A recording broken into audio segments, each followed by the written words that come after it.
Stanford University.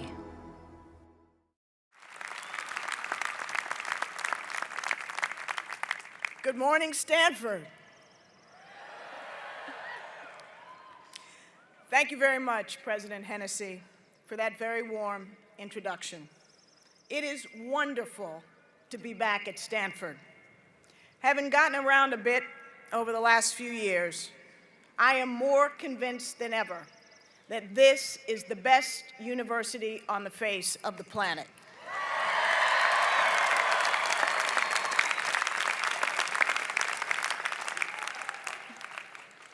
It's particularly gratifying to be back in this stadium, which is a rather special place for me. It happens to be the spot where my husband and I had our first romantic moment. It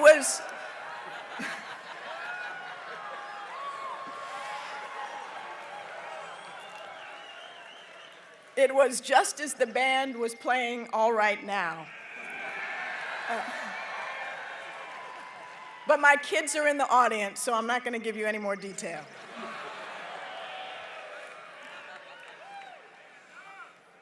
Stanford has had an enormous impact on my life. Not only is it where I met my husband, but it's where I met the people, took the courses, and championed the causes that ultimately led me to a career in international affairs. Stanford also taught me focus and discipline. Once you've learned to study in a bathing suit on the grass with muscled men throwing frisbees over your head, you can accomplish almost anything.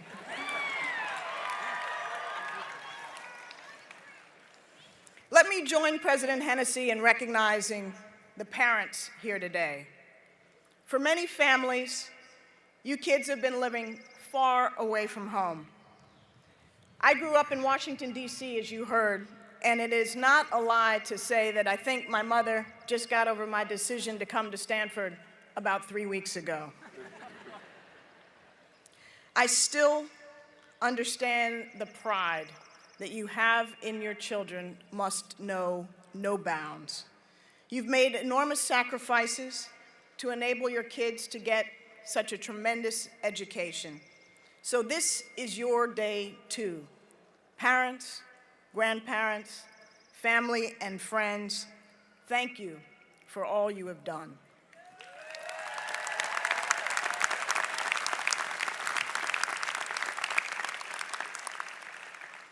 Now, class of 2010, first and foremost, congratulations. I suspect you're feeling pretty good about yourselves. I remember feeling pretty good about myself, too, when I was sitting in your seats. In fact, I might have been feeling a little bit too good, judging from how much I remember of my commencement speech.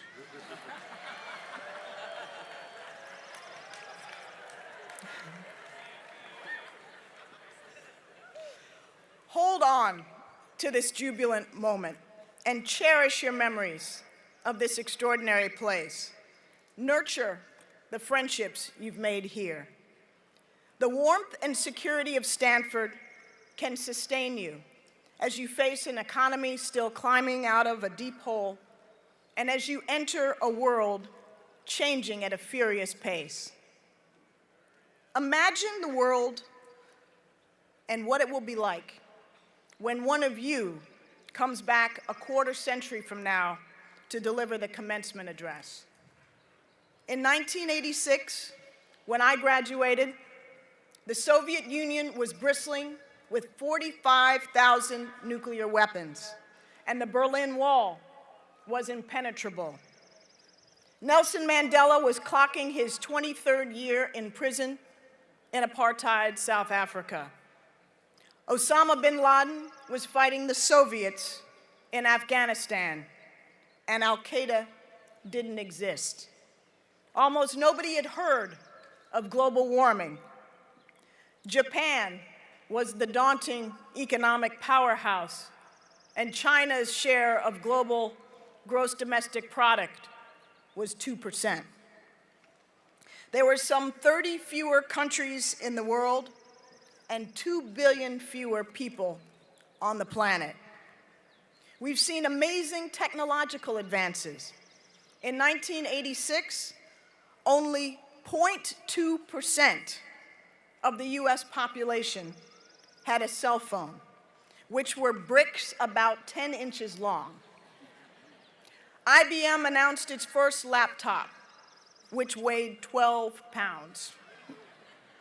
24-hour cable news was in its infancy. The face of America has changed too. In 1986, 8% of the US population was Hispanic. Today, it's about 15%.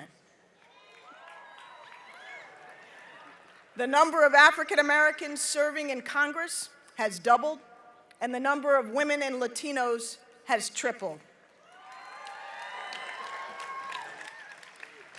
And if on my graduation day, someone had told me that I would live to see the first African American president, much less serve in his cabinet, I would have asked them what they were smoking.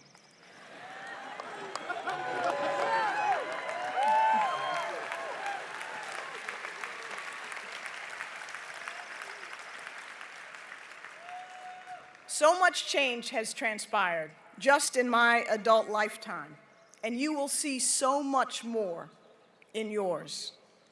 But it doesn't just happen. Progress is the product of human agency. Things get better because we make them better, and things go wrong when we get too comfortable, when we fail to take risks or seize opportunities. Never trust that the abstract forces of history will end a war, or that luck will cure a disease, or that prayers alone will save a child. If you want change, you have to make it. If we want progress, we have to drive it. Technology and trade help transform a bipolar world into the deeply interconnected global community of the 21st century. Yet the planet is still divided by fundamental inequalities. Some of us live in peace, freedom, and comfort, while billions are condemned to conflict, poverty, and repression.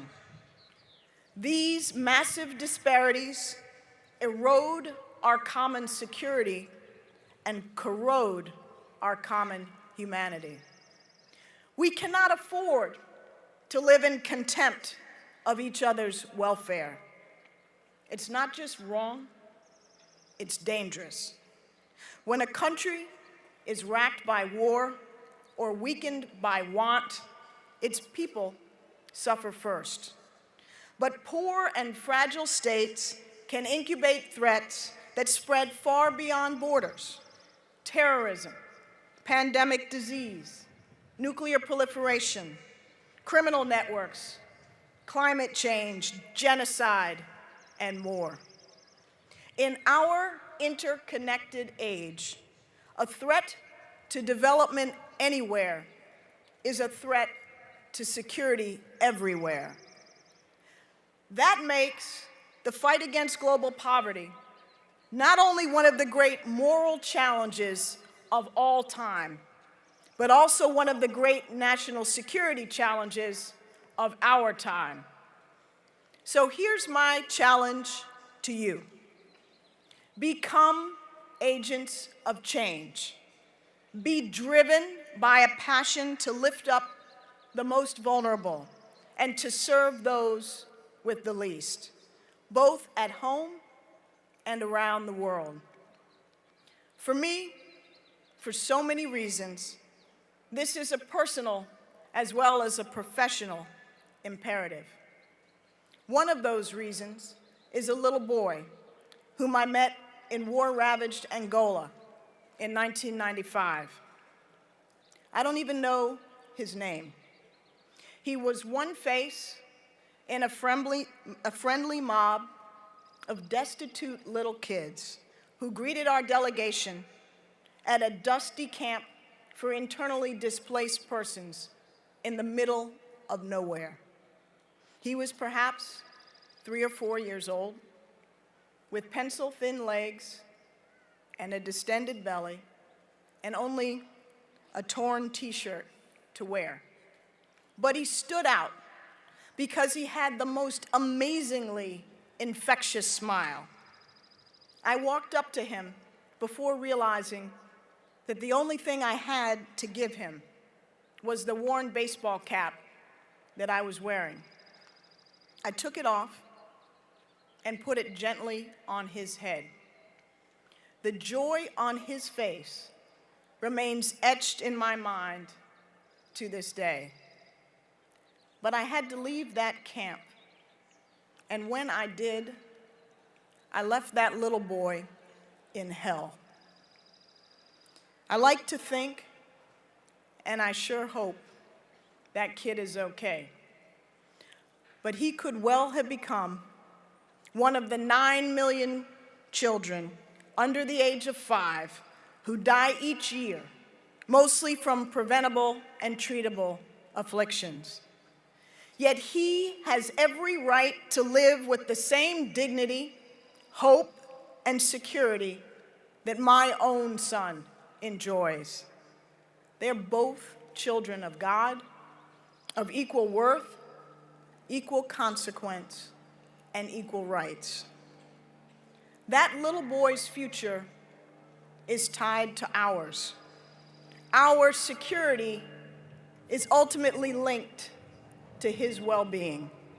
So we must shape the world that he deserves. That child deserves a world without the poverty that crushes the dreams of hundreds of millions. Half of humanity lives on less than $2.50 a day. That child deserves a world without extreme hunger and dependence that it fosters. So we are investing in building poor countries' capacity to feed themselves. Agricultural research has produced stronger crops that yield more, adapt faster, and better resist drought, disease, and pests. Yet Africa's crop production remains the lowest in the world. With your generation's leadership and ingenuity, you can make it the highest. That child deserves a world where everyone can get a quality education. More than 70 million kids are not enrolled in primary school today, and 60% of them are girls. You can help close this gap by joining Teach for America here at home or the Peace Corps abroad, by providing lunches for rural girls' schools, by working to end child labor, forced marriage, and human trafficking, and by creating educational systems that reach all of our children. That child deserves a world in which we find new cures for old plagues. You can be the generation to develop new vaccines for tuberculosis and HIV/AIDS, to use nanotechnology to create smart therapies that kill cancer cells and leave their healthy neighbors untouched, to provide needle-free immunizations to stop pandemics in their tracks. That child deserves a world whose climate is not collapsing, whose air isn't choked by soot, and whose waters aren't polluted with spewing oil. Imagine deploying clean energy technologies to poor countries to power development without fossil fuels. Much as China and Africa largely skipped landlines and leapfrogged to cell phones. You can be the generation that makes a green economy reality, that turns the fight against climate change into a boon for the developing world, not just a burden. You can be the generation that actually reverses global warming. That child and every child deserves a world of greater opportunity, democracy, and hope. And that is the world you can help forge. Sometimes we innovate in great strides. Sometimes we progress by slow and steady advances. But progress we must. The fight against poverty is a challenge worthy of your generation that grew up in this interlinked age. The goal of a world free of famine and mass misery may seem distant, but once so were the moon and the microchip. The aim is ambitious, but so are you. As you go about changing the world, continuously challenge yourselves. Get out of your comfort zone. Go travel the world we share. Learn more languages, get grit in your eyes and sand in your hair, and service in your soul. Graduating from Stanford is great, but it's just the beginning. So don't settle on a single path too soon. The last time I really was sure I knew what I wanted to do with my life was my senior year at Stanford. I was sure I wanted to be a United States Senator. I left for Oxford, certain I would go on to law school. To round myself out, I decided to study international affairs. After Oxford, I decided to skip law school, but to sample the business world at McKinsey & Company. And I did so precisely because I was never any good in math, and I had literally never met a spreadsheet.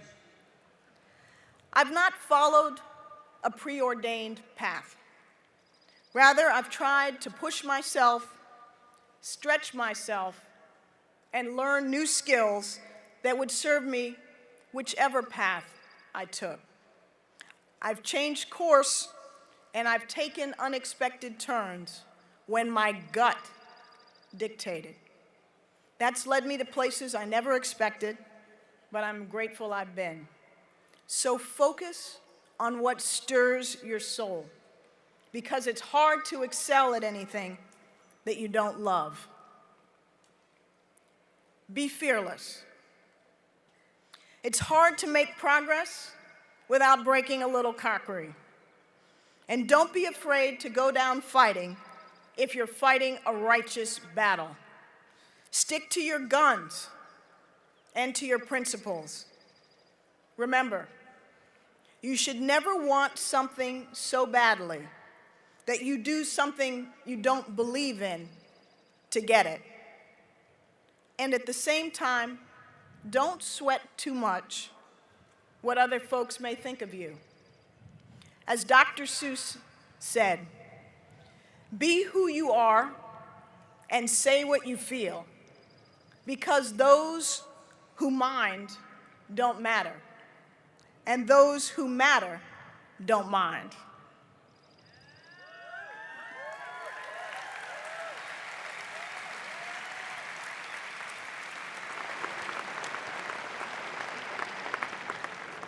Be about more than money.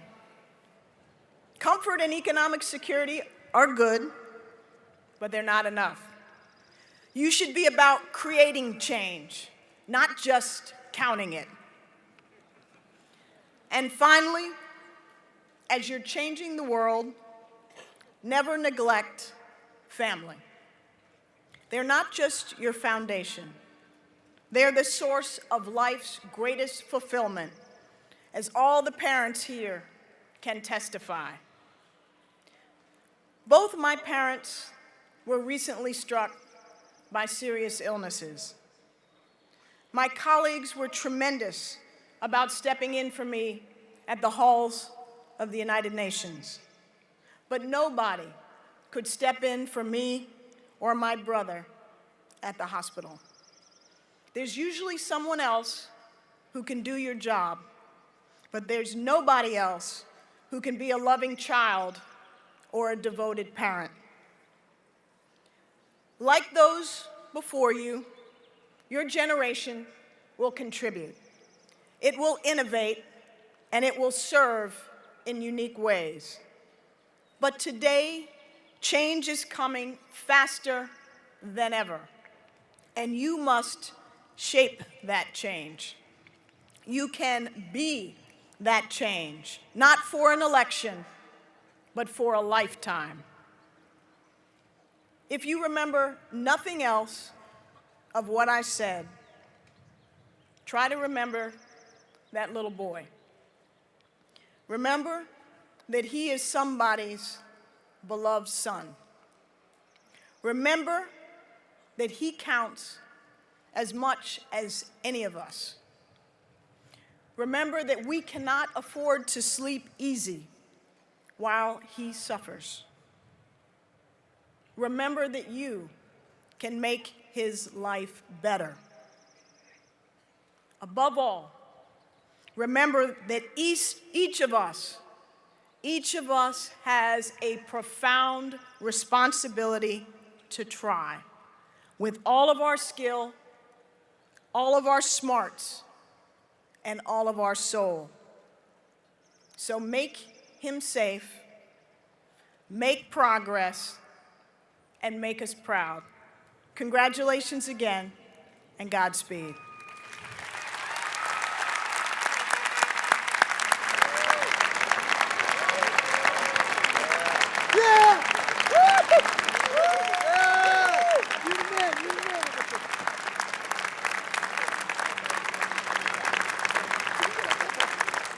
For more, please visit us at stanford.edu.